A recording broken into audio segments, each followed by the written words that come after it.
All right. All right. I hope y'all can hear me cuz last week we had a big problem. So, what's up? Welcome back to the LaVar Walker Show podcast. You guys let me know if you can hear me. Can you guys hear me? I just want to make sure before I go in. I want to know that everybody can hear me. So, please, I'm making sure everything is not muted. Can you hear me? Can y'all hear me? Instagram, can you hear me? They can hear me on Instagram, Facebook, YouTube. Can you guys hear me? Come on in them comments, y'all. I see y'all out there. I see y'all out there loud and clear. Okay, what's up, man? Welcome back to the LaVar Walker Show.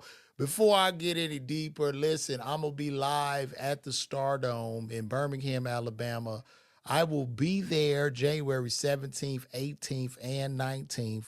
MLK weekend. It's a winning weekend, Dr. King's weekend. And also, if you're in the Birmingham, Alabama area, uh, Martin Lawrence was supposed to be there on the 18th, but unfortunately his event was canceled.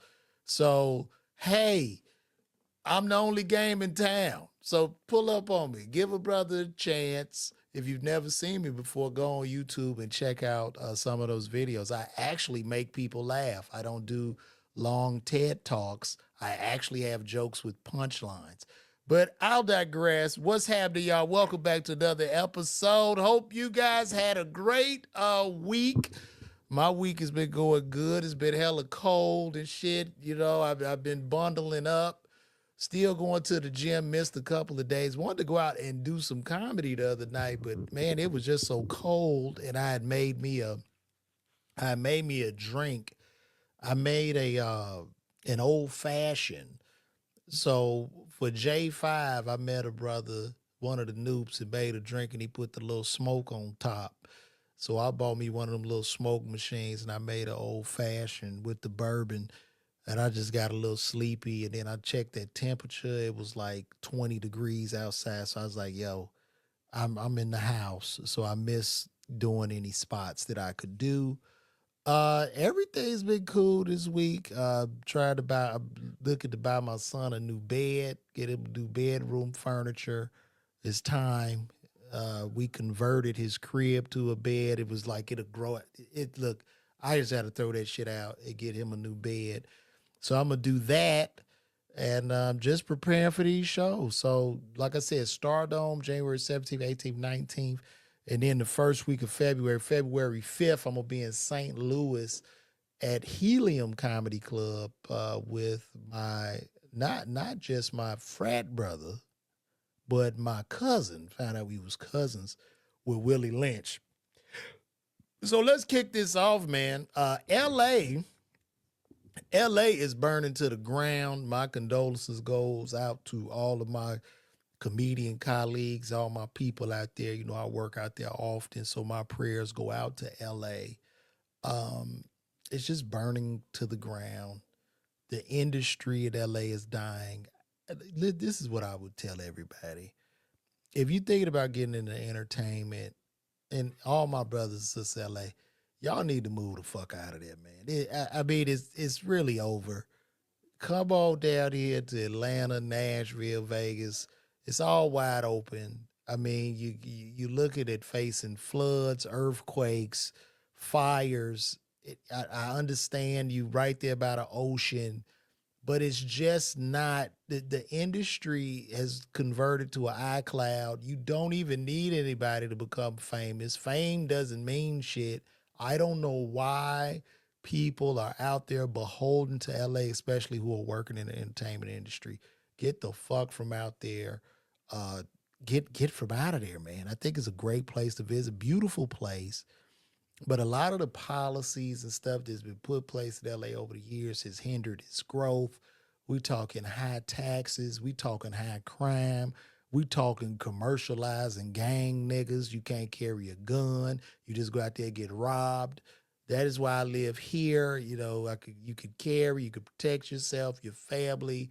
You know, the gangs aren't too big of an issue here, and they will put your ass in jail out here. So get from out of there. And then this is the worst part about those fires in LA.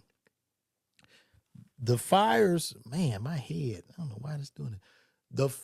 They have run out of water to fight the fires right now. How did they run out of water? They talking about the firemen are going to do their job. They opening the hydrant up. It's just a squirt coming out that motherfucker. What do you do as a fireman when this happens? I don't know if they have like a pile. What do you? I mean, you don't have a big enough blanket or nothing to contain this fire. They're running out of the water, and it was said. I think Trump had tweeted that Gavin Newsom wanted to protect some fish, some special fish, and he didn't want the water to flow down to the city. And he wanted to preserve the fish as people are burning in that fucker. It makes no sense to me. Those policies are just ridiculous, bro. Like, get from up out of it. Y'all need to run. Insurance companies have pulled out of LA, most of them. They pulled out last year. Matter of fact, if you go back and y'all watch my podcast or whatever, you'll see I talked about that. When State Farm, one of the largest insurers in America, pulled out of LA, I knew it was a problem. State Farm, I believe State Farm, Allstate, it's over after this. I don't even know how people get homeowners insurance. You just gonna have to. You want to live in Malibu? I guess California has already been a place just specifically for the rich, even though they try to act like, they're so progressive and they're so nice and kind while people are living like shit and have no money and they're overtaxed. So I guess it's just for the rich, and it's definitely going to be for the rich because you won't be able to buy. Not only are home prices be high, but you're going to have to self-insure. Meaning, I mean, you just have to pay cash. You're going to have to pay cash for your house, and however much your house costs, the rebuild costs, you're going to have that shit in a separate account. So when your shit burned to the ground, you can rebuild it. This is where this is going. It's just ridiculous. I don't know what to say. I know one area is being affected is Palisade, and then they also are looking, that they are due another big earthquake, like a big ass earthquake is coming too. So I just don't know, guys. I would say get up out of there, man. Do something different. If you are entertained, you got aspirations, go to entertainment. Thank God for this. You could do it right here on your cell phone. This is it. This is your window to entertainment. You don't have to get on that Greyhound bus. You don't have to fly out there. Get on this damn phone. You'll go viral, make enough noise, the world will see you. You could live in fucking Utah or Iowa. And fame doesn't even mean shit anymore because as far as I'm concerned, everybody's famous. I look at niggas like, yo, y'all whack. What is this thing that's coming up on here? Can y'all hear me? Okay, cool. So get out of there. Run for the hills and go. I was watching a Twitter video. Guy is in there, unfortunately, with his dog and his dad. Everything around him is on fire. It looks like he's literally in hell. It looks like the Hollywood demons have rose from the graves, and it's just hell. Literally, this is what it looked like. And you could go on Twitter, and you can look at this. It's ridiculous. So I really don't know what to say. I really don't know what to say. Just leave. And I mean, California itself is beautiful. Like, you got the oceans, you got, like the beach, it's beautiful. It's vibes there, weather's perfect. But then another thing too, how the hell do they run out of water when you off an ocean? The ocean is right there. And I would say there's some people in Silicon Valley, but Gavin Newsom ran off most of Silicon Valley. Tesla, Oracle, they've all moved to Texas. Facebook is pulling out of California as well. So the place is turned into a literal dumpster fire or what's going on right now. But to my friends that are out there, move. Come, just leave. Just leave, please. Um, and we gonna keep moving along, man. We are gonna. What's up? I see Houston is in the house. You know what I'm saying?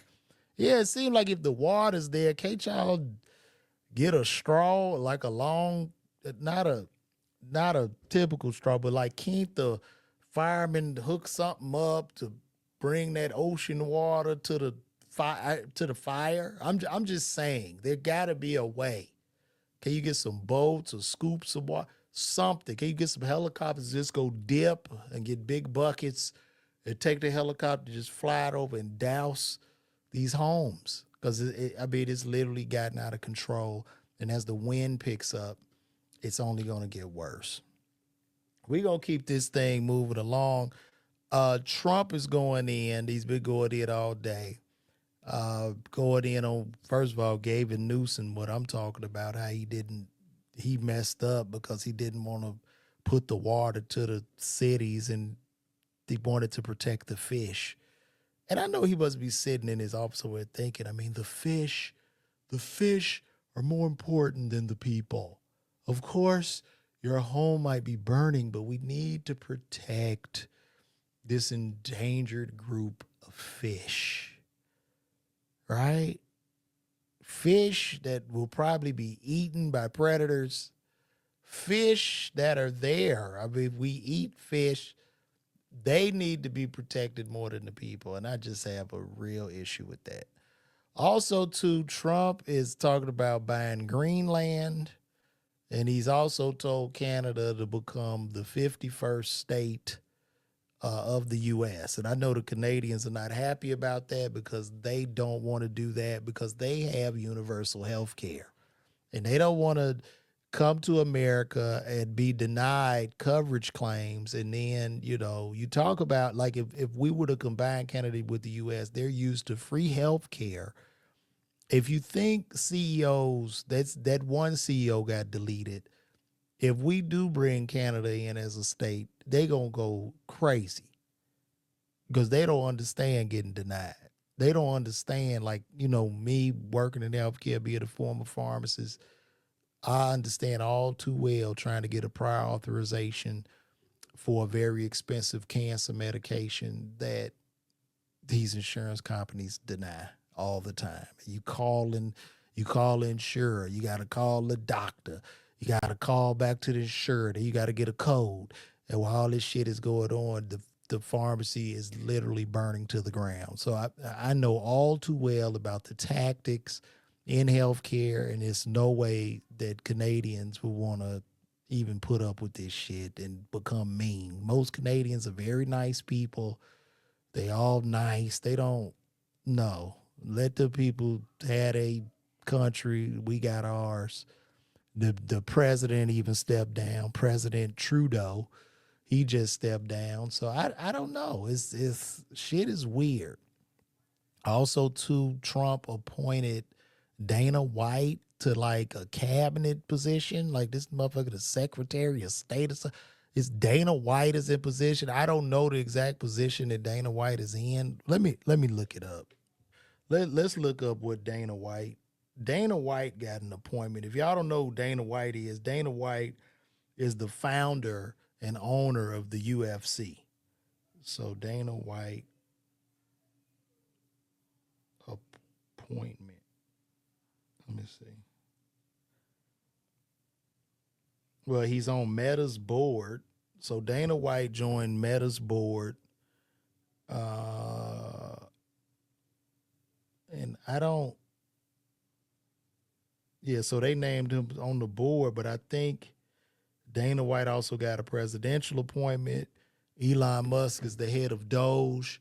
So Trump is filling his cabinet with everybody on the Joe Rogan podcast. I don't know. I mean, who's next? I mean, will Tony Hinchcliffe? I guess Tony Hinchcliffe will be appointed Secretary of Defense. And then you get Ari Shafir will get an appointment, Bert Kreischer, like the whole Rogan group. And Rogan will be probably the general of the military. Like this is This is really happening right now. And it's quite interesting as well as funny. So I'm just laughing at this shit. As far as them taking over Greenland, like Trump is coming in as a conqueror. He's coming in as an emperor. He said, "Give me the land. I'm going to take Greenland. Greenland will be great. We're going to even rename the Gulf of Mexico to the Gulf of America." How's that sound? They're gonna change the Gulf of Mexico to the Gulf of America. They're gonna increase these tariffs. This is going to be a roller coaster ride the next 4 years. From what I see that's going on, shit is about to get wild. It's gonna get real in the field, but it's gonna be hilarious. Great time for comedians. There will be a lot of content and topical shit to talk about. Like this is going to be one good time. Um, Also, too, in the news, what else we got, man? The Fox Sports, that shit is burning down over there. FS1, this whole drama, all this drama with with Joy Taylor. Joy Taylor is one of the anchors, the newscasters at FS1.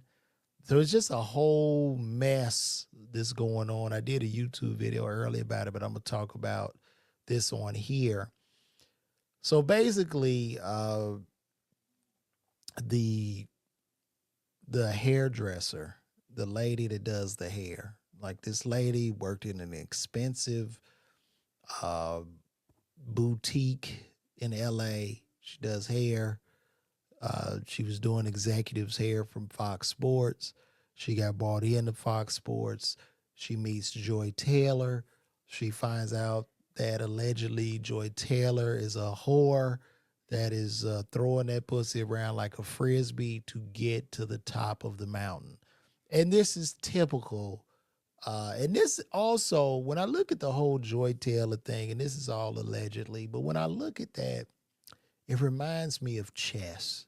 You know, I would always wonder why when playing chess, if any of you guys play chess on the chessboard, the queen is the most powerful piece on that board. She can move any direction, any way, anytime. And the king can only move one direction each time. And what that shows me is her power comes from the power of that coochie. You know what I'm saying? Because when whores infiltrate some shit, it gets destroyed. I mean, this is literally what has happened. And I guess the downfall was that Joy allegedly couldn't convert the lady that does hair into a whore. So in that 42-page document, it just goes on and on. I guess Joy got comfortable with the lady and said she was fucking the CEO of Fox Sports first. She was having sex with him. That landed her a gig on the show. Meanwhile, she had a husband back in Miami. Uh, and the guy is hideous. I don't know if you've seen the executive over there. Not the most attractive looking guy in the world. I can say that because I'm not the most. I know an ugly man. As an ugly man, I can see an ugly man and call him an ugly man.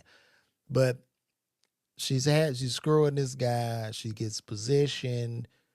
The CEO over at Fox or whoever the hell he is, Dixon, throws her on the show with Shannon Sharp and Skip Bayless out of nowhere. And I'm guessing from what I'm seeing, she had little experience. I don't know if she was on a radio show or a bartender, but she got big titties and she's fine.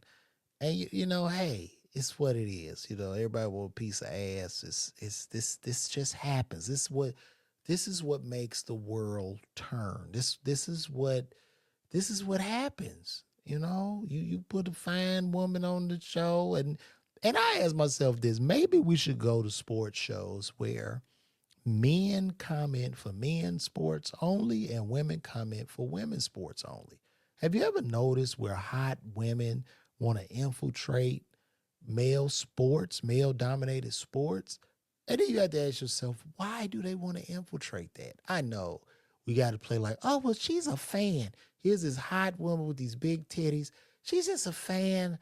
She's a fan of sports. She's a fan. She loves sports. So she's hot and she sees all these big men, the muscle men with millions of dollars. They tall, all this shit. And she wants to get in there because she wants to get positioned to move up and get money and get bags, man. This is what's happening. Why these beautiful women don't go do, they could be sports announcers for the WNBA. They won't because they want the money, they want the power, they want the fame. And so this is what's happening. It's tearing the shit apart. So Skip allows the woman on the show as a favor to the president, whatever. So he cool with it. So as a gift of her being on the show, I guess her thing was, well, shit, I'm gonna throw this hairdresser, this beautician on Skip. So she thinking that the beautician go play her wing guy. So Skip hitting on the woman, allegedly. He's hitting on the woman, flirting with her every day. He walking in that trailer, in the makeup trailer. Skip walking with that old pink dick hard. You know what I mean? It's hard. It's just, he want a little bit of action. And he coming at her. She like, no, I have a child. You're married. And Skip's like, come on. What I gotta do? What do I have to do? And I guess Skip is falling in love with the woman because, Skip is old. He doesn't have much time. He don't mind breaking that bag. He don't mind giving some money. He don't have much longer. He just want to get him some good hot coochie and call it a day. And Skip, over the period of time she won't give in, he becomes enraged. He even offers this woman, allegedly, $1.5 million to lay with him. Now, I don't know. I believe that is probably a lie. I don't know, but I just don't see it. I don't see her turning down no 1.5 million, especially if she got like a sick child or she's in a bind. You know what I mean? It's just like when Jada Pinkett was in a bind on Set It Off and she needed that money. And that's when Nate took her to that garage and wore that ass out so that she could get her brother his college tuition. And if I was thinking about Set It Off, if her little brother didn't get shot in the film, she was gonna have to go see Nate like every semester because he got 4 years. That tuition is due. Like, you know what I mean? This is not a one-stop shop. You're gonna have to go back to that garage and re-up every time. And so this is what Skip wanted to do. He's an old man. People get old, they don't care. Listen, this is what I want. I need your body. And look, to the lady, you should have took that 1.5 million. I know as a hairdresser, you can't be making that much. I'm gonna give you maybe 150, 200,000 at Fox Sports, if that. But you should have, Skip, it would have been a couple of pumps. You've been 1.5 million richer. You could have quit after that. But no. Look, I digress. Maybe you're an angel and you couldn't do it. Right? So anyway, as the story goes on, Skip begins to harass this woman and accuse the woman of sleeping with Shannon Sharpe. And based on what I read in the 42-page document, it looks like it might line up when Skip and Shannon fell out. You know what I mean? Because in Skip's mind, he's thinking that, you're banging this guy. Like, allegedly, Skip was confronting this woman, Faraji, going, hey, are you? I think you're having sex with him. I could tell the way you laugh at him and you look at his big black muscles. I could tell. And so I allegedly, this is all allegedly. This is just me just talking crazy. But Skip looking at Shannon, coming in there with the muscles and shit, the broad shoulders, and he younger, 50 or 6-packed out, motherfucker looking like He-Man. He couldn't imagine her not sleeping with the guy because maybe Skip had a little crush on Shannon too. Who knows? Who knows? I'm just here to say how I feel and what I think. So the woman texts me, no, I'm not sleeping with Shannon. Everything is professional. We're friends, and it's not like that. And he's like, yeah. You're screwing him. You're screwing him. Give me some of that ass. I offered you $1.5 million. But she was like, no, I can't.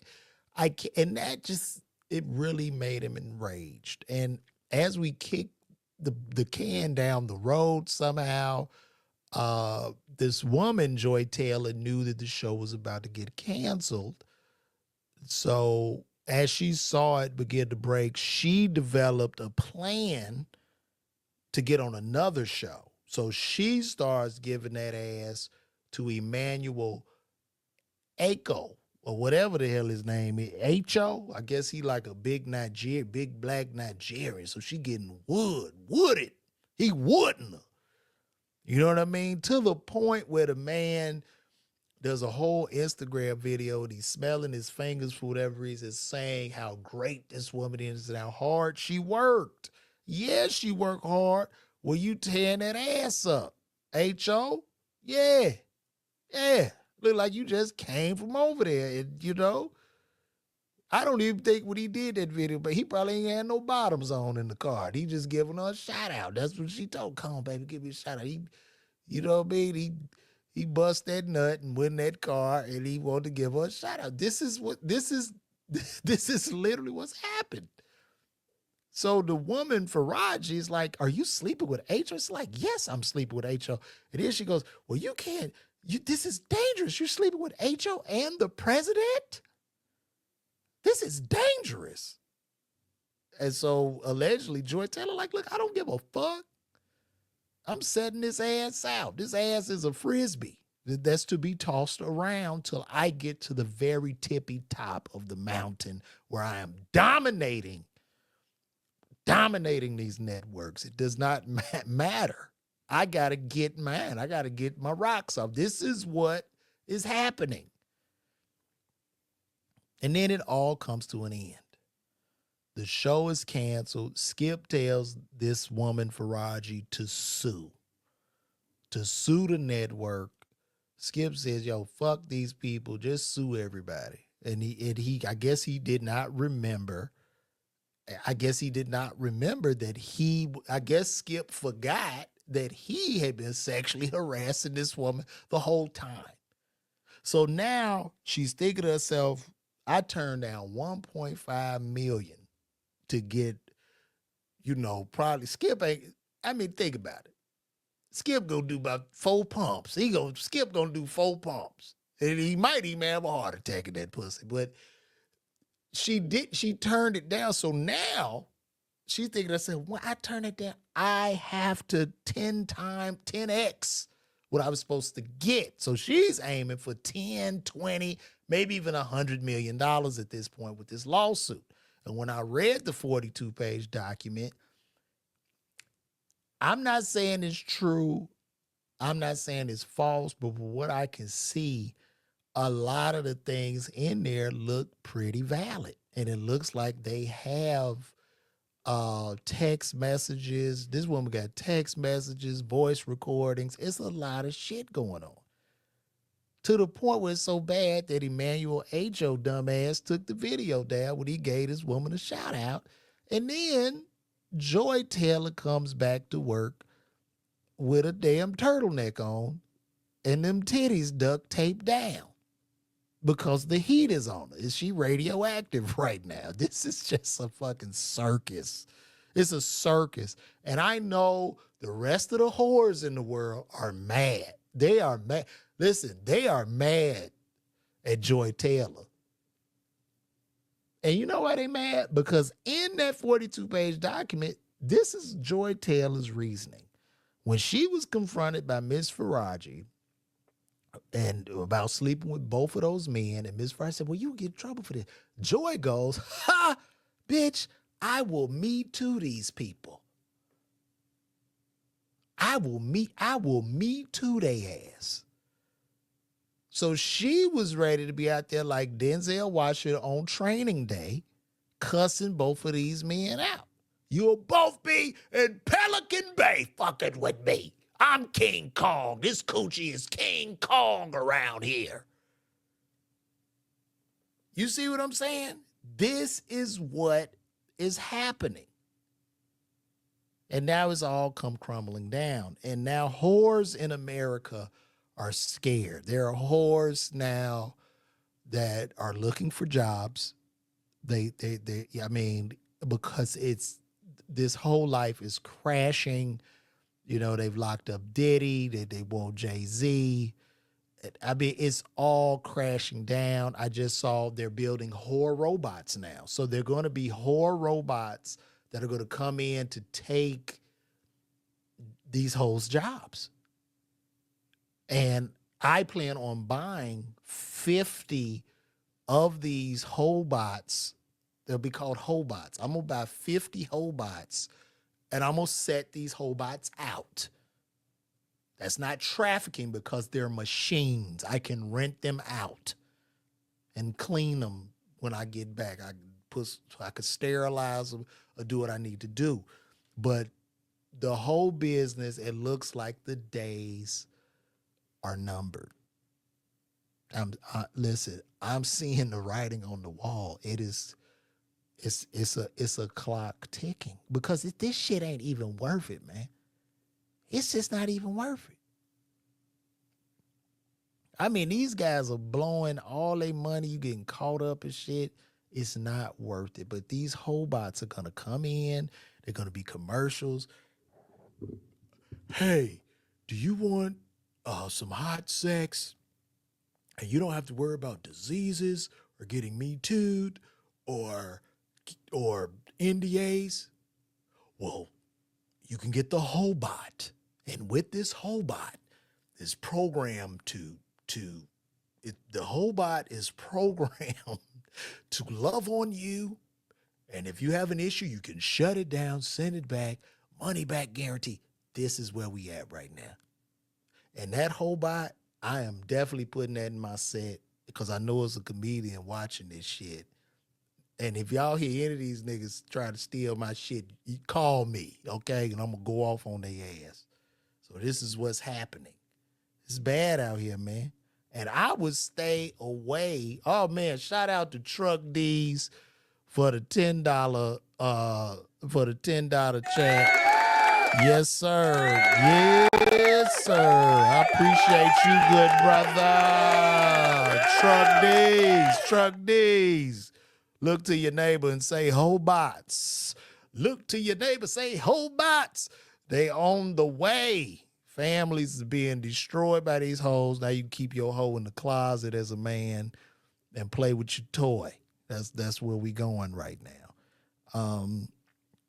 But you know what's crazy to me? Like with all this shit that's happening, I don't even know at the end of the day, will it even really be worth it for these networks to keep these sports shows?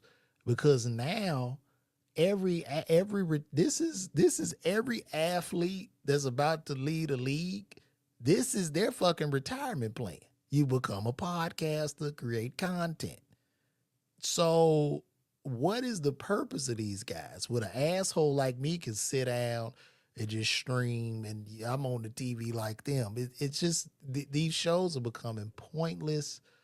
And I guess they won't be worth the headache after long. They're going to end up getting rid of all these shows because it's ridiculous. I would hate to work in that type of environment, right? Like you walking on eggshells. Like it's going to, like, trust me, within that corporation, with all this shit happening, everybody got the email.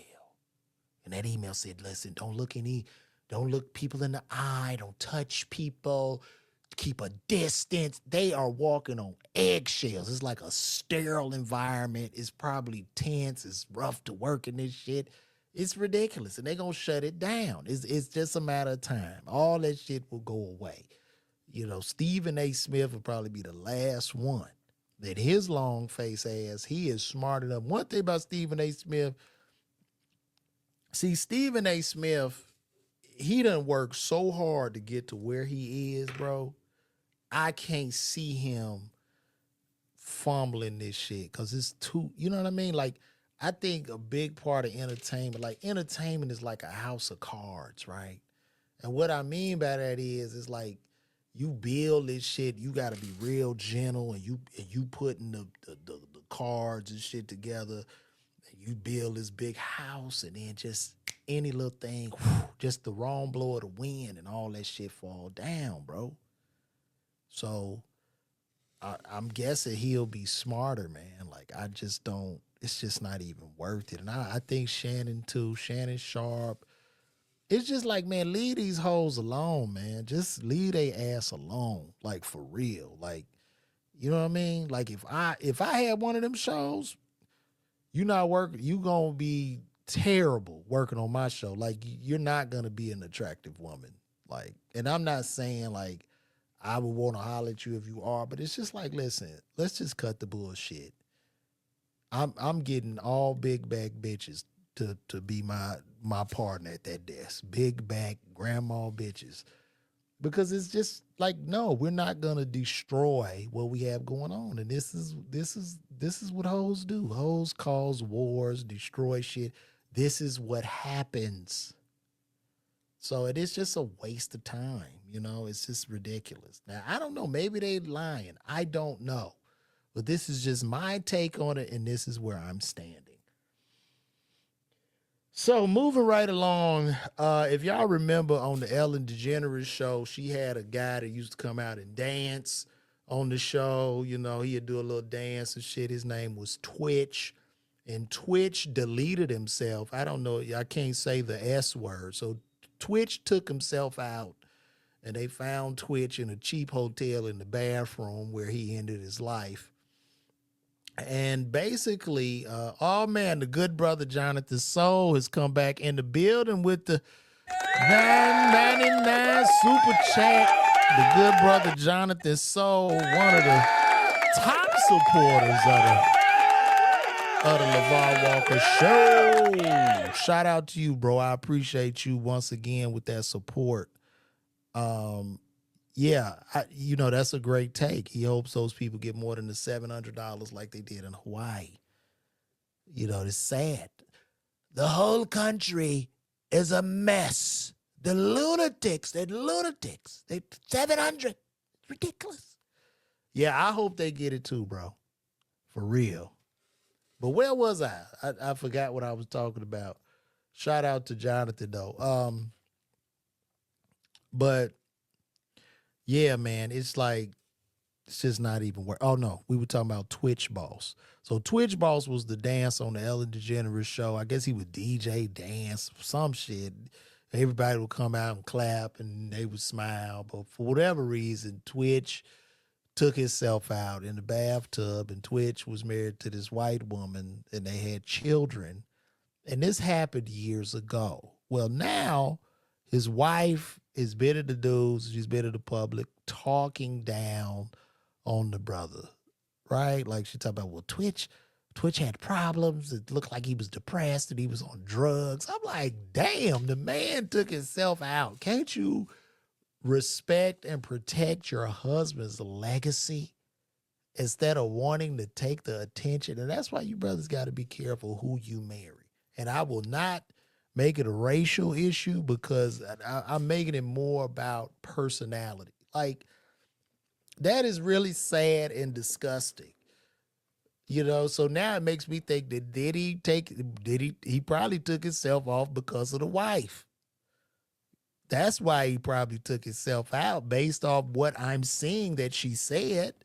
And so the wife's name is Allison Holker. And I'm going to pull up what Allison Holker had to say.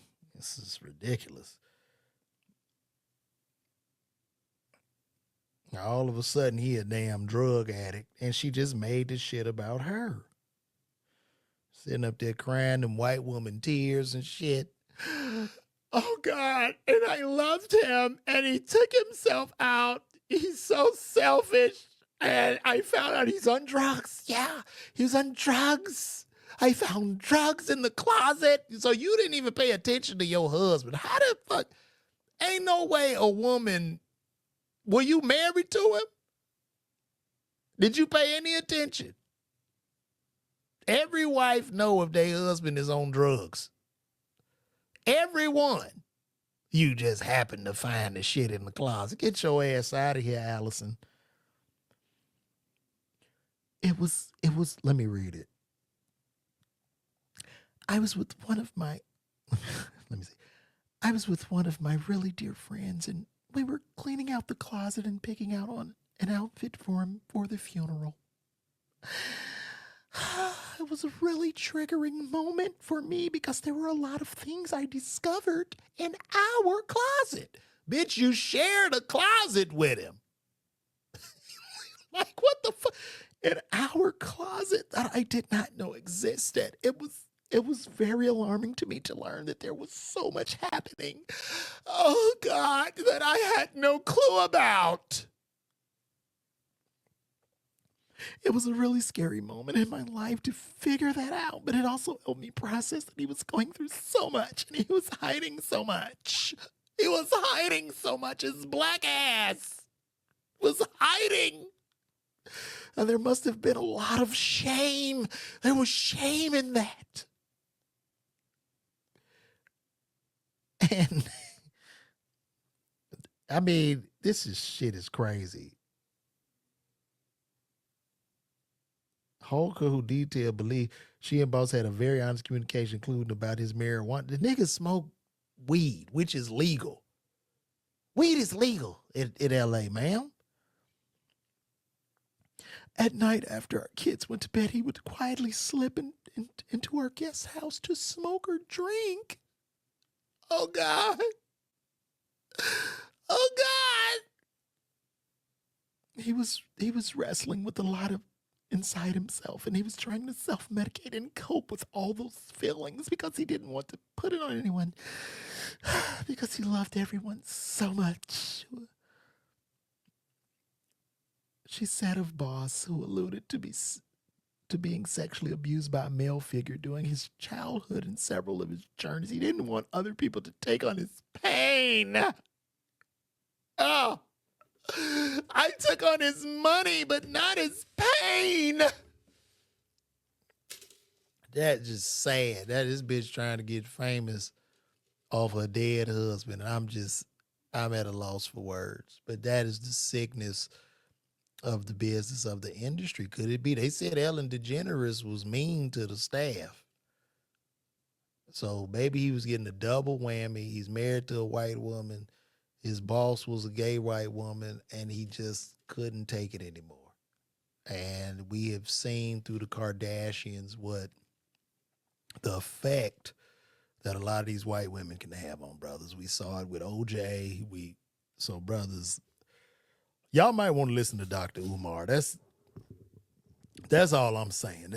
I could be wrong, and listen. You might want to listen, but no. This is just jokes because I got homies that's married to white women. They really good women, but I'm just making a joke because I tell jokes. That's what I do. I'm a comedian. I'm not a journalist. I used to be a pharmacist.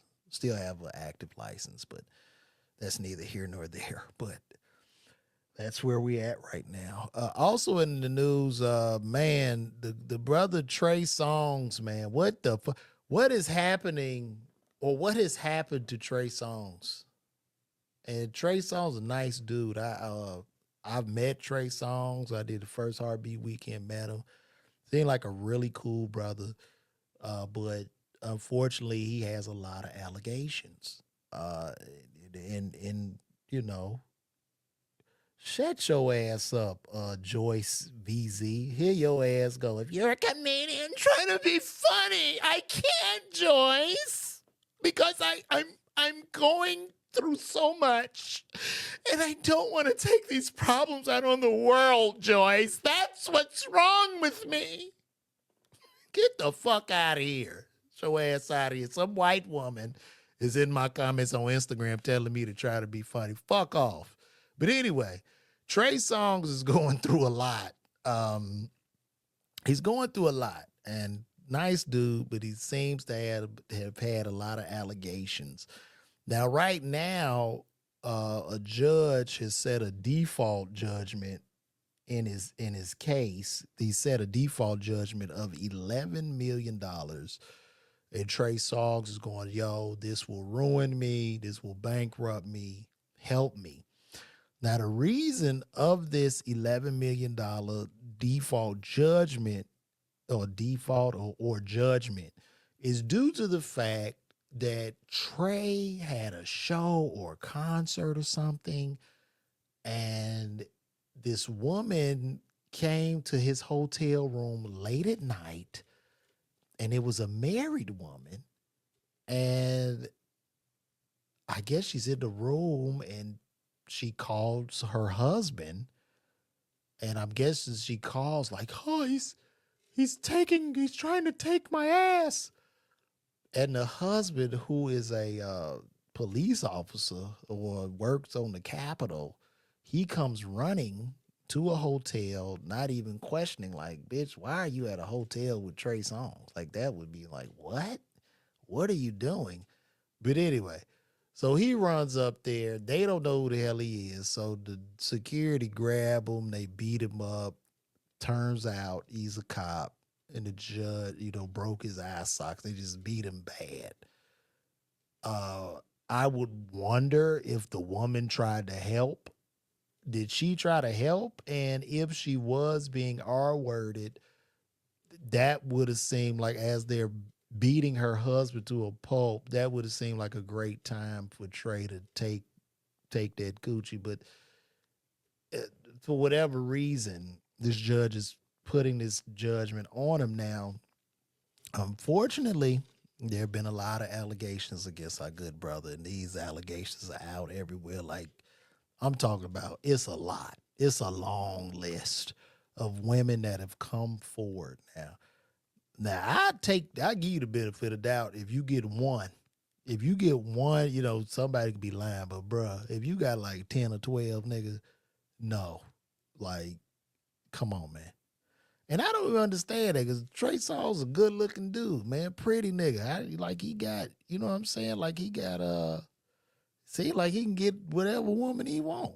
I don't know why he would want to take it, but that was like the same thing with that football player. I forgot his name, Darren something, but handsome, good looking dude. All the women like him, but I don't know. Maybe it's an extra kick when you like really dominate and take some ass.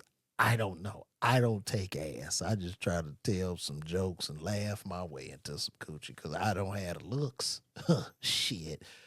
But anyway, guys, this has been a great show. Shout out to everybody that's in here. We got over 200 people. Yeah, Darren Sharper, man. Oh, Joyce started following me. Hey, Joyce. Thanks for following me. Now my wife is looking like, what? Now my wife is about to cuss me out when I get off here. I'm going to get a whooping. But it'll be well worth it. Guys, listen, I'm going to be at the Stardome in Birmingham, Alabama. Birmingham, Alabama. I'll be at the Stardome. Tell Joy Taylor, Skip Bayless, Emmanuel Acho, as well as the hairdresser lady to all pull up, and the president of Fox Sports to come. So I'm going to be there at the Stardome, Birmingham, Alabama, January 17th, 18th, 19th. Now, let me show you guys where you can get these tickets. You can get those tickets right there at lavarwalker.me. As you can see, it's right there. Oh, right there. You can go to lavarwalker.me and get those tickets, as well as seeing a list of all the other shows that I have coming up, as well as signing up for my email list to get updates for shows that I have coming and things of that nature. Because God has called me to bring funny back. Okay, like for real. And I'm here as a messenger. And I love all of you for being a part of this journey. I was supposed to bring in, let me see. Can I text him this? Let me see. Copy.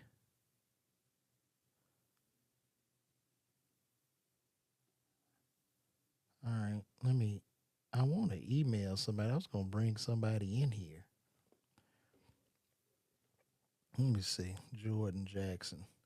We're going to bring in Jordan J.J. Jackson from Good Times. Let me send him this. We're going to see if he...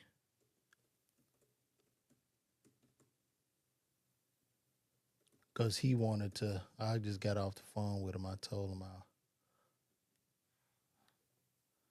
Let me see. And then after the Jordan Jackson section, then we can go to... we can take some call-ins. Did you guys enjoy this show today, man? How did y'all feel about the show, man? I looked everybody in the eye. I felt real comfortable. And shout out to Mark Zuckerberg for pulling back all them restrictions. They didn't take my shit down off IG and none of that. So it's cool. I could talk my shit. I could talk my shit, OG. Or what the young niggas say. Talk your shit. Talk your shit, OG. Talk your shit, OG. Talk your shit. Hopefully he'll pull this up. If not, we're going to take some call-ins. What is our question? Thank you, Truck D, man. Hey, Truck D's, I appreciate you, bro.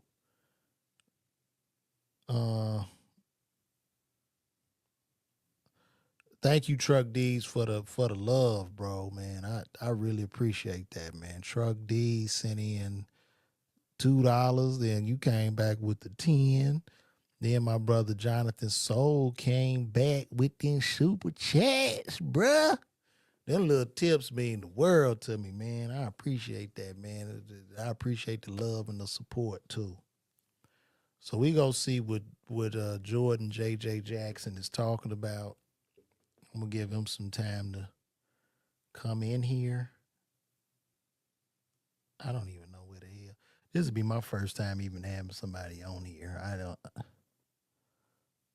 This shit be too confusing sometimes. And that's why. That's funny. Some black men like raisins in their collard greens. That's hilarious. That's some diabolical shit. Who puts raisins in collard greens? Is that a treat for whites? White people, do y'all put raisins in the collards?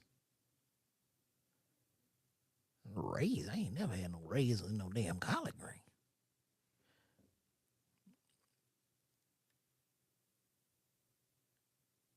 Man, I appreciate that, man. Shout out to Tuned In KCMO. I'm going to have more videos popping up too, bro. I appreciate that love, man. Because I'm building this shit brick by brick. I'm building it up brick by brick.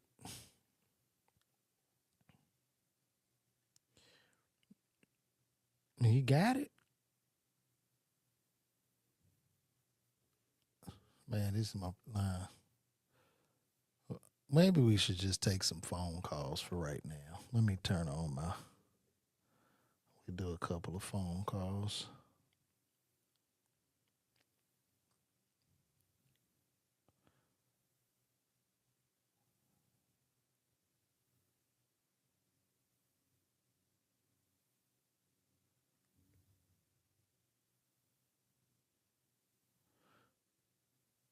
It is in range.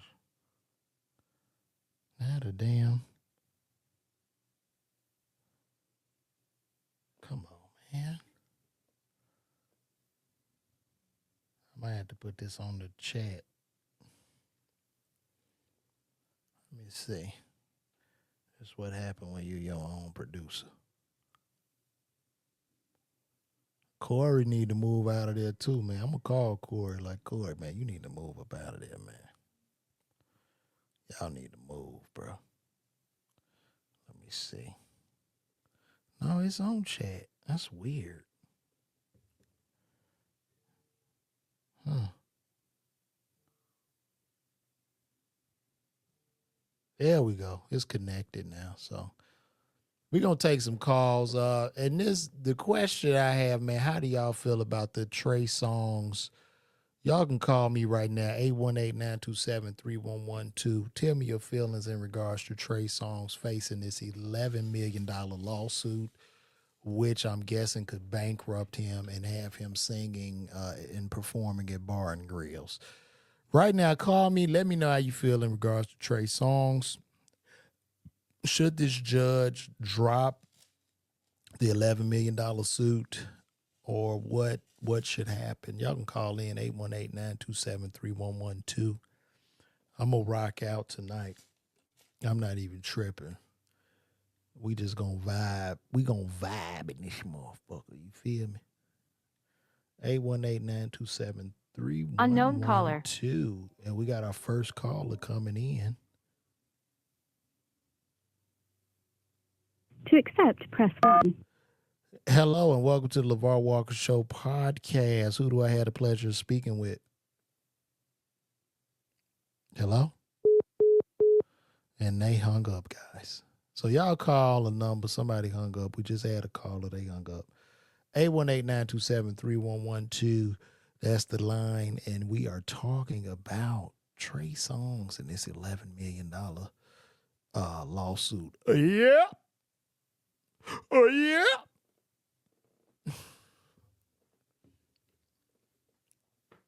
What's good? Oh, man. Look, we got somebody. Somebody just hit me up. Who is this at CBS talking to me, man? Shout out to Derek. I see you, man. 4549, bro. That store is long gone, brother. Quashan, I have no idea when I'm coming to North Carolina, but when I do, bro, I will let you know. Also, Quashan, to know, please, brother, go sign up for my email list at lavarwalker.me, and you will get an email which will let you know every city I'm at, and that's how we can stay in the contact. So, well, let's see if these guys are going to call in, man. 818-927-3112. Y'all pull up on your boy, man. Pull up on your boy. Let me know. I don't know what the hell. All right. If don't nobody call, I'm about to get out of here because we losing people and I'm running out of shit to talk about. And this is going to be awkward just sitting here watching you guys. But while I'm sitting here, please get those tickets. I'll be at the Stardome, Birmingham, Alabama. Unknown caller.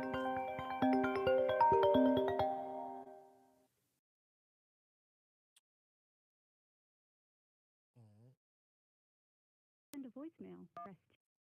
Hello, welcome to the LaVar Walker Show podcast. Who do I have the pleasure of speaking with? Man, of course, it's your boy Guillermo, man. What's going on, LaVar? How you feeling, man? Giamo, what's happening with you, good brother? You good? Yeah, man, of course, man. Naturally. Okay, brother. So how do you feel about this Trey Songz thing? They got a $11 million judgment on my brother, and the brother says, listen, this will bankrupt me. I don't have it. It'll destroy my career. How do you feel about this? Well, I mean, I don't know if you looked up like the film in the past. Like, I'm from the DMV area, so like when the MGM opened up here at the National Harbor, he was up there in the clown up there, and he caught some heat up there. You know what I'm saying, from around the way. So, I mean, he always been as we like to call him, a bam ass dude. Like, You say but you he wait, always played around, bro. Like, what's that mm-hmm. word? Did you say Alabama? A bum ass dude. Yeah, that's like a.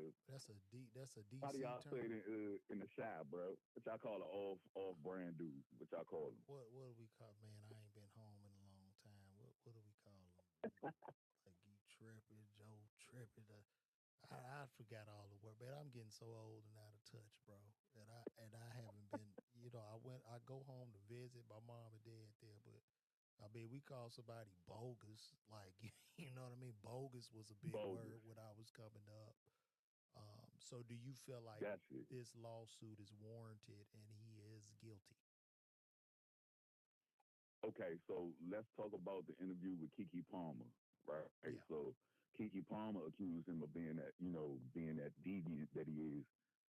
accused of being now. So I mean, is that far-fetched? You feel like that's, you know what I mean? Like I believe it. Wait a minute, hold on, bro. These people are saying that they can't hear. Give me 1 second. Let me adjust this audio. I don't know what the hell going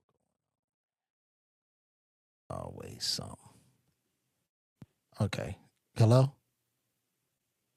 Yeah, I'm right here. Okay. Guys, can y'all hear him now? Let me know if y'all can hear him. Can you guys hear him? Can y'all hear him now? Ron, can you hear him? Yo, say something, bro. I'm right here. Did y'all hear that right there? I'm looking. Y'all heard that. So y'all didn't hear nothing he said at first, guys?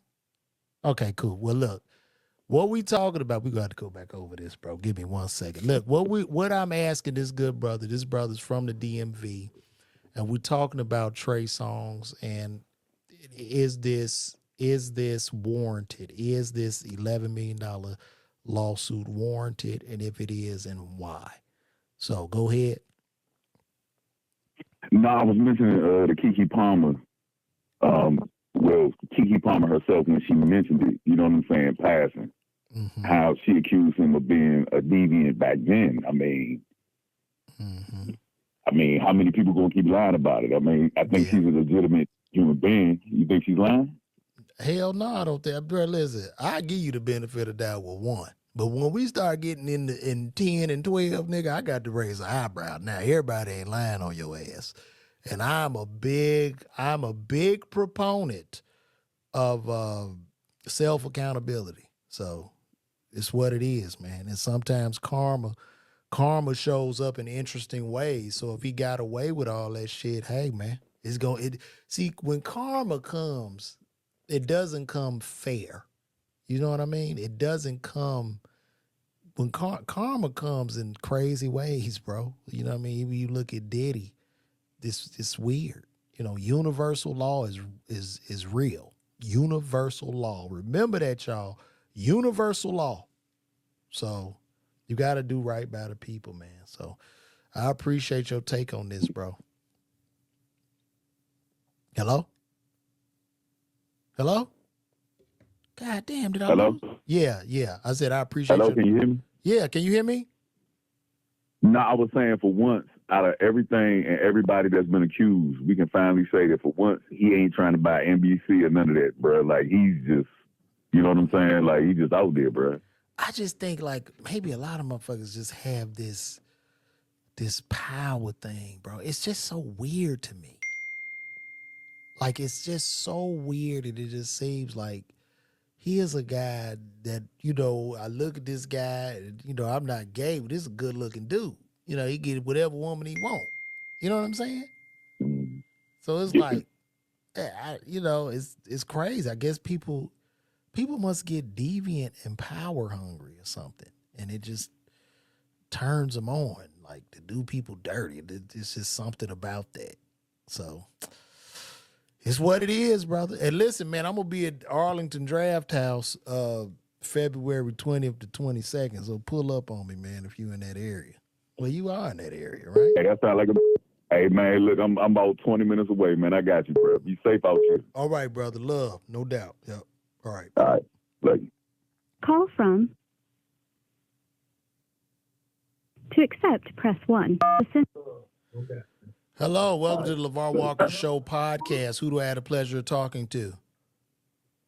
It's your homie Z, man. What up? Lazerek White! We got Lazerek White, this motherfucker! Lazerek White! Let me tell y'all something about my nigga Z, man. Me and Lazerek White, we grew up together in Chicago. We went to St. Dorothy Elementary School on the South Side. Lazerek White, actually, very close friend. My very first movie that I was in was with Lazerek. Yeah. We thought we was about to get paid too, bro. Me and Lazerek. I remember Lazerek's father drove. Like, we got out of school. I was like, oh shit! Like, we about to blow up. This shit was a big deal. They drove us And downtown. Uh-huh. the motherfuckers told us, hey, the check's in the mail. And I'm really looking in the mail and shit. I didn't know that was a Hollywood term. Bruh, and we never saw the checks. I don't even know if the movie came out. I would love to see that. That would be amazing to see, brother. But it is good to Yeah, hear man. from Yeah, you, we man. had some good times. I was like, I said, we got to cut school for the whole day. You Bruh, wasn't know, that crazy? couldn't beat that. Because back then That was crazy as hell, bro. you couldn't get out of school. We would try to play sick, But but we had this mean secretary named Miss Buckner, and you could go in that motherfucker. I'm talking about holding your stomach, sweating. It could be blood coming out of your eyes. She'd be like, "Go on to the bathroom. You'll be all right. Go in that back. Go sit on that toilet." I need these people to know, man. Your level of funny has always been there. I've seen this man turn sick to be in a performance. Bro, listen. And this is from. It was like, did he eat any crayons off the radiator or something? Because, bro, you came to Dorothy's in first grade, right? A second. Third. Oh, Miss Matthews. You Miss Matthews. You started, yeah, bro. That was wild. Like, so I was the class clown. I needed attention. I don't know what was wrong with me, but it was always I had to do something to get a laugh. And this is the brother that was with me all the way through. And also, too, man, my prayers go out to your mom. I was meaning to call you, man, because I saw in the chat that your mom, something had happened. So my prayers go out to her. Yeah, man. We working on it. I just left the hospital, so I'm going back tomorrow and check on him, man. But I appreciate that, brother. Our families just kind of are bound like that. So I feel the love always. You know what I'm saying? Even if I don't hear from him. And also, too, guys, I'm gonna tell y'all another story about Lazerek. So I remember walking down the street. I must have been 13 or 14, and I'm walking down the street, and I see this this Buick LeSabre silver. Park Avenue. No, the Buick Park Avenue. Silver Park Avenue, blowing the horn. It's Lazerek. 13. He took his mama car and we drove around. This prompted me to take my father's car. And that's a whole nother story. I started stealing my daddy shit. Like, and then we was all doing it. We all started doing it. When one person got away with it, everybody started doing it. But I got caught. Did you ever get caught? Yeah, I got caught. My dad caught me. So my parents had went to go see Count Basie in concert. So the time I came and got you, I got back and his parking space was gone. And he said, I noticed the car has been moved. I didn't say nothing. My father, my father was very quiet. He didn't say it. If he said something, you didn't do it again. I'm gonna tell you how I got caught. Okay, so it was my dad had bought a brand new. He bought a brand new Tornado Trofeo. It was the Oldsmobile, right? The black Oldsmobile. Yeah, the black old beautiful car. So I started taking the car. Yeah. And no, we was older than that. We was like 14. We must have been. You came that day. You came and got me, and we was out like 67th Street. I think we were talking about. Yeah, we was gliding, I remember it being cold. We was riding though. We was showing out though. Cause he had the CD player in there, right? So I was getting him a few times because he worked at night. He'd be sleeping the day, so I'd steal the car. My brother be watching me drive off and shit. And so I would tell you how I got caught. Man, I was with Devin Luckett, bro. I was with Devin Luckett. I stole a car, drove off. It was a cold winter day, bro, in Chicago.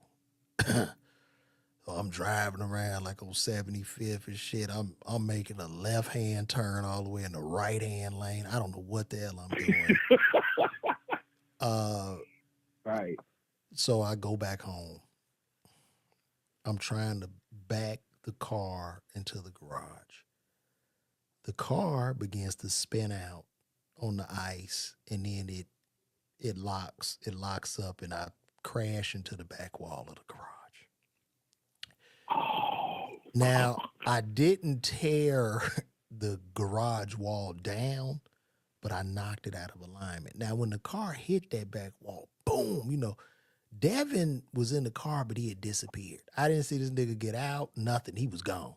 Like, so, I get out of the car. As I'm getting out of the car, my mom had pulled up in the front of the house with my grandmama. Now, I'm trying to shut the garage door, but that back wall is out of alignment. The door won't close, so I'm trying to slam the shit shut. My grandmama falls. My mama calls, LaVar, get up here, help your grandmama. I'm like, oh shit. So I run to the front of the house, help my grandmama up. The garage door still open. My mama walked back. You done stole your daddy's car. Oh! I'm like, oh my God. My dad is in the house asleep. So, cause he worked at night, you know what I mean? He got to go to work at like 10 o'clock. Right. He worked at Wonder Bread. Right. So, man, my grandmama was staying with us. She's sleeping on the couch. So I'm all shook. My mama cussed me out. So I lay by my grandmama. I lay right by my grandmama. And I'm sleeping light because I know, like, bruh, it's about to be hell to pay. And so I hear my dad get up. I hear him walk down the stairs, cause he wore them boots, them high heel boots, shitted boots. Yeah. Oh, yeah. He with the point. Yeah, with the pointy toes. Yeah, my dad used to wear the long leather coats and all that shit. So he walks downstairs. The boots are clack. You hear the boots, and he's going to his car. I'm like, oh, I took a deep breath. 2 seconds later, I hear them boots come back up the stairs. I'm like, oh shit. So I'm trying. I got my eyes closed. I'm laying there. And you still posted up in your grandmother hoping yes, you safe. And my dad came in there and kicked my ass. He slapped me around a little bit and said, I'm gonna wait till I get home. I gotta go to work now. I got some more for you when I come back home. I'm like, oh shit. And my grandma, as he kicked back, my grandma was like, no, don't do that to her. He didn't care. My dad got home probably about 6 a.m.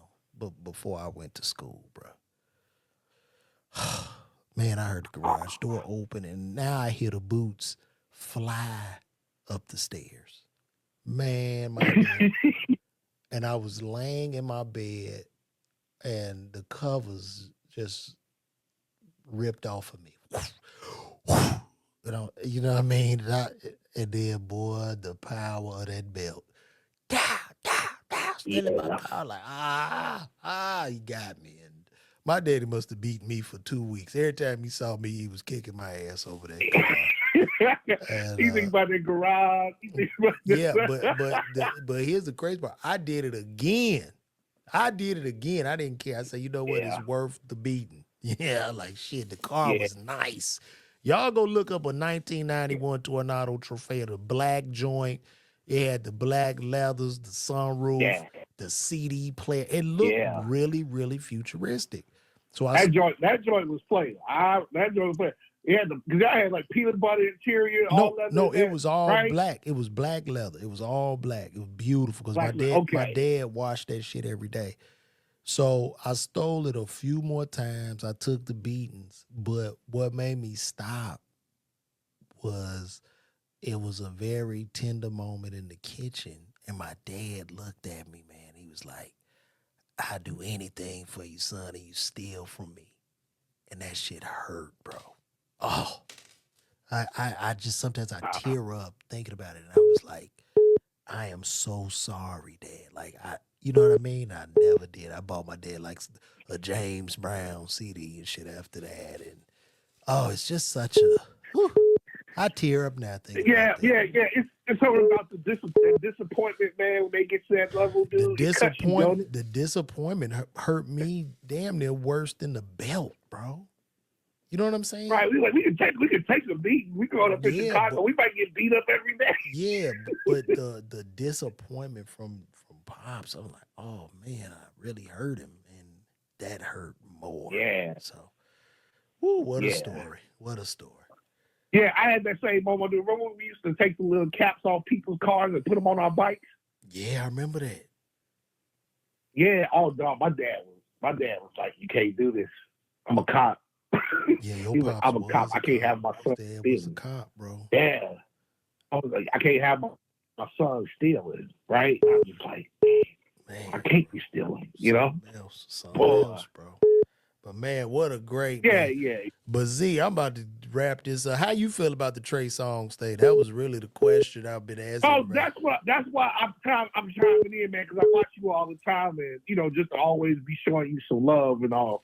So I wanted to rap about that because I think sometimes, man, entertainment, man, is going through a reckoning, and now a lot of that stuff is catching up to people, right? We done had stories of people getting off with all those kinds of acts over and over and over again. And now it's telling people their options. Now people are catching up. Now people are not afraid to speak.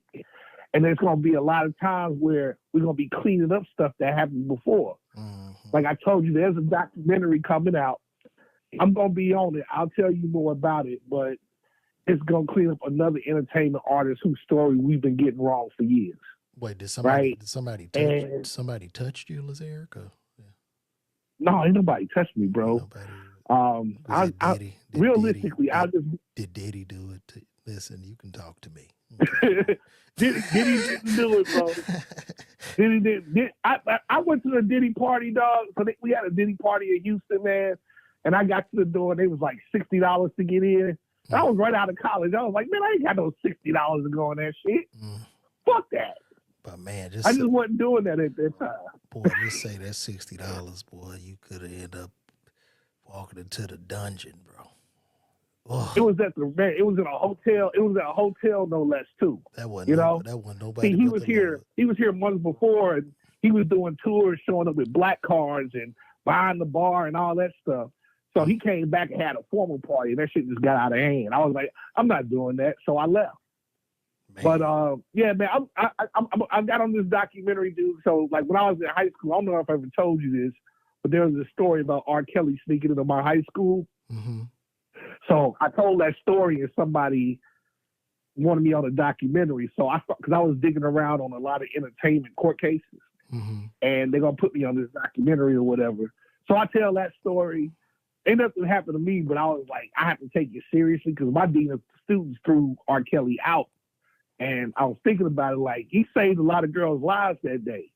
What happens with celebrities, man, they be going into these people's lives, and they influence allows them to do whatever they want and think they can get away with it. And that's why a lot of people have gotten away with it. But I'll send you the details of it, dude, and if we could talk further about it, we'll talk further about it. So R. Kelly came into St. Martin de Porres. Yeah, I was. So our JV was practicing in the mornings, right? And you can ask Tanisha the story. Tanisha was there too. Wow. He was in there playing ball with the JV. We get to school that morning. Every girl in our school is in the gym. Damn it, every girl. Nobody's in class. So my dean of students was one of these dudes who, when he was chain smokers, he got one lung. He used to talk like this. He really didn't have no voice. He was one of them old jazz Chicago musicians and shit. Mm-hmm. He's sitting there smoking and where all the girls are. He's like, oh, they in the gym. R. Kelly's in there. And he's like, I don't want this motherfucker in my school. So he goes over there and he throws them out. He says, R. Kelly is handing out business cards to these girls and whatnot. But now we know that was part of his stick at that time. Because he would go to other schools and they wouldn't throw him out. He'd be like, let's have a talent show. Yeah, let's have an audition. Them girls want to get famous, yeah. Exactly. Yeah. And so my dean of students was like a jazz musician. So R. Kelly would show up at the studio with these, and you know how the Catholic school girls were. They all had different skirts. So you know what school they went to, right? Yeah. So he was he would show up and he threw them out. And I'm like, damn, he saved a lot of girls' lives that day because when he would go to these others. So guess who I talked to? Remember Keisha Daxter? Oh yeah, Keisha So Daxter. I talked to Keisha Daxter. Yeah, I talked to her and I was like, because R. Kelly used to go to her school all the time. So I asked, I said, on the real, how many girls you think R. Kelly slept with at your school while you was there for 4 years? She said over 200. That's bro, crazy, bro. Exactly. So I'm sitting there. This was a dude who took like 30 years to get some accountability. And that's how it is with Trey Songz. His reckoning is just coming a little closer together because now people want to speak out more. And I'll just tell you, dude, the person I was investigating and digging around is Michael Jackson and him molesting kids. Mm-hmm. And I got a lot of data on that shit. And they put me on the documentary. So that shit going to be out this year. And what is it coming on? It's going to air in the UK first. So it should. I talked to the director a couple of days ago. Mm-hmm. It's going to be a follow-up to the Leaving Neverland documentary. Okay, cool. And it's going to be on before July of this year. Okay, cool. Yeah, Well, yeah, man, yeah. The kids he's suing, the kids from the last documentary are suing his estate. So a lot of stuff that came out. But yeah, I'll talk to you further about it, man, and we'll wrap. I'll let you get back to your show. Well, yeah, I'm out. You the last person, man, because I'm done. We've been on here an hour, 23 minutes. This is it. Lazerek, you done brought us home, baby. That's right. That is Z White. Yo, shout out. The president, baby. That's right. Shout out to Lazerek. Shout out to all the members of Phi Beta Sigma, man. Lazerek real big in the Phi Beta Sigma, man. So, and shout out to Kappa brothers too. Everybody KA side, man. So this is a wrap, man. Z, it's been real. I'm gonna call you when I get out of here, bro. Nothing but love, man. Appreciate you tuning in. Right back brother. at you, man. I love your show, dude. Keep doing what you're doing, man. You truly are a superstar amongst all of us, bro. Man, thank you. The whole fam got love for you. All right. Man, thank you, Z. I appreciate your love, man. I'm gonna holler, bro. No doubt. All right, bro. Yep. All right. Well, guys, this has been a great show, man. I appreciate everybody for coming in. Everybody that called, everybody that super chatted. This is it, guys. I'm going to see you guys next Wednesday, man. We're going to do this again, man. So blessings to you all. Have a great week. And we're going to come back and do this thing again, man. This has been another episode of LaVar Walker Show. Stardome, January 17th, 18th, 19th. Pull up on your boy. Holla back.